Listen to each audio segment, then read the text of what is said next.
Aujourd'hui, le 20e jour du mois de Tevet, la Hidoula de Rambam, Rabbi Moshe ben Maimon, aussi connu sous le nom de Maïmonide. Et ce n'est qu'approprié que Rambam, que toute sa vie est l'étude de la Torah, que j'enregistre ce message dans une synagogue, je suis en chemin, et pour ça, le background, pour ça, vous voyez, l'endroit, il n'est pas l'endroit régulier. Mais chaque synagogue, c'est notre endroit régulier. Un juif, il est confortable dans n'importe quelle synagogue. Voyons un tout petit peu de sa biographie, mais avant cela, disons le chapitre 100, pour remercier Akadosh Baruch pour les miracles et pour nous protéger de tous les dangers de nos ennemis comme des amis. Mizmor le Saka. Et une petite biographie par rapport au Rambam. Rambam, comme je disais, Rabbi Moshe ben Maimon, qui est l'acronyme du mot Rambam, aussi connu sous le nom de Maïmonide. Non, ce n'est pas un hôpital, malgré le fait qu'il y a énormément d'hôpitaux à son nom, mais ce n'était pas sa particularité. La particularité du Rambam était qu'il unifiait en lui toutes les sagesses, toutes les connaissances de la Torah. Un talmudiste, la halakha, la Kabbalah, l'astrologie, la philosophie, la médecine. Pour lui, toutes les connaissances faisaient part de l'enseignement d'Akadosh Baruch Hu, et tout cela, il faut connaître. Et d'ailleurs, il a écrit sur tous les sujets de la Torah.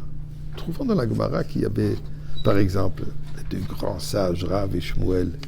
Alors la Gemara de nous dire que l'opinion de Rav est acceptée dans les lois des litiges, loi des finances, ça c'était son expertise.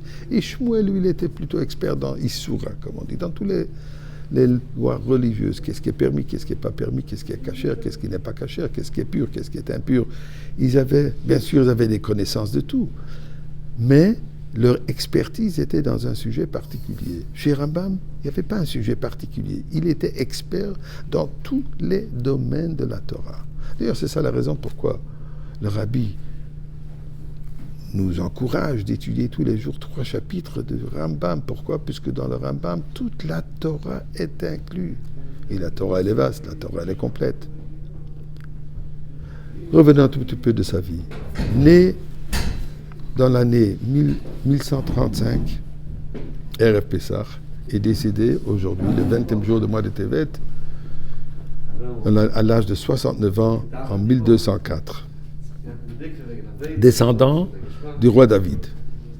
Donc, d'ailleurs, durant son vivant, il a considéré que si Mashiach viendra, ce sera lui le Mashiach. Au point qu'à Yémen, au Kaddish, quand il disait Israël durant leur vivant, il disait Rabbi Moshe ben Maimon. Il considérait Rambam comme le Mashiach.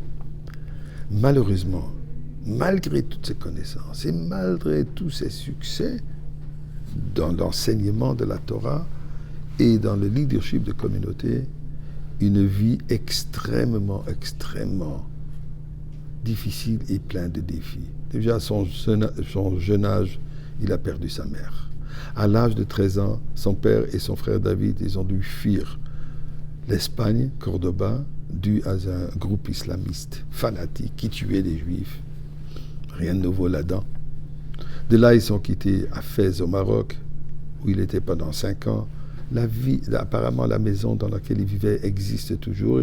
Et je crois, une ou plusieurs fois, ils ont fait un Siyum Rambam, la conclusion de l'étude de Rambam, dans la maison où le Rambam vivait, à Fès.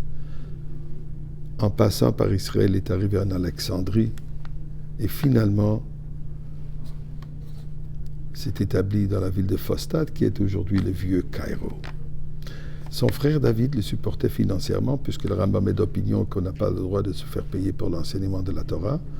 Alors, son frère, qui était un commerçant de pierres précieuses, le supportait financièrement, et c'est lui qui enseignait et s'occupait de sa famille. Mais malheureusement, en 1166, je m'excuse, en 1177, son frère a un voyage en Inde pour, je suppose, acheter des pierres précieuses. Malheureusement, le bateau a coulé et n'est jamais revenu. Et c'est là où Rambam n'a pas eu de choix Il a commencé à pratiquer la médecine qu'il connaissait pour supporter financièrement soi-même et sa famille. Donc aujourd'hui, le 20e jour du mois de Tevet, c'est certainement un bon moment, si on ne le fait pas encore, de s'engager à étudier tous les jours 3 chapitres du Rambam, ou au moins un chapitre de Rambam. Ou comme le Rabbi a dit aussi, si on n'est pas capable de faire, d'étudier la mitzvah qui correspond à l'étude du Rambam de ce jour-ci. Pour quelle raison? Tel que Rambam il a unifié toute la Torah, c'est s'il nous unifiait. Et il n'y a rien de plus puissant que l'unification au sein du peuple juif. Comme je disais tout à l'heure, Rambam était considéré durant son vivant comme le Mashiach. Aujourd'hui, nous considérons le Rabbi aussi qui a extrêmement ses qualités, sage dans tous les domaines, leader communautaire, mais ce n'est pas ça le moment maintenant d'en parler, juste tout simplement de prier à Kadosh Baruch, que ce serait tellement beau de rencontrer déjà Mashiach au Beth Amikdash. Et là, nous verrons le Rambam aussi.